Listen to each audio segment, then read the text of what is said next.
c'est la fin du parcours. Car tout être humain est un pèlerin. Il est venu et il part.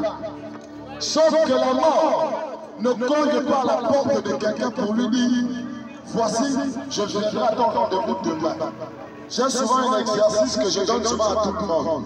Qui s'est déjà posé la question du jour où il va mourir? Qui a déjà dit à lui-même « Quel est mon jour, le jour où je vais mourir » Qui a déjà fait cet exercice? Quel est le jour de ma mort? Mais on est sûr d'une chose, on va mourir. Pourquoi?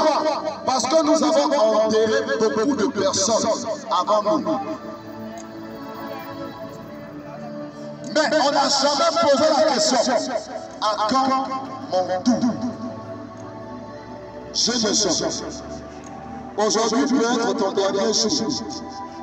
Ce soir peut être ton dernier soir. Il est écrit qu'il est réservé à un homme de mourir une seule fois. Et après toi vient son jugement. Le désir de Dieu, ce n'est pas de te juger et de t'envoyer en enfer. Le désir de Dieu, c'est que tu te répandes et que tu sois sauvé. Et la repentance ici consiste en quoi? Elle consiste en croire. Croire simplement, par la foi en la personne de Jésus. La foi en la personne de Jésus. Mais croire en quoi? Parce qu'il est écrit, la foi vient de ce que l'on entend. Et ce que l'on entend vient de la parole de Christ. Bâtir ta foi sur ce que Jésus a fait. Reconnaître que Jésus est venu dans ce monde mourir à cause du mensonge que tu fais en secret. Reconnaître que Jésus a dû donner sa vie à cause de la masturbation que tu fais en secret.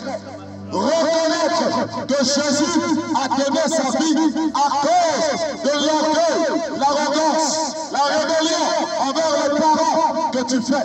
Reconnaître que Jésus a dû mourir à cause de cela. Reconnaître que Jésus a dû mourir parce que tu te livres à l'alcool. Reconnaître que l'abus, l'ivrognerie est un péché. Dans l'enfer, à l'enfer, là-bas il y a les cellules.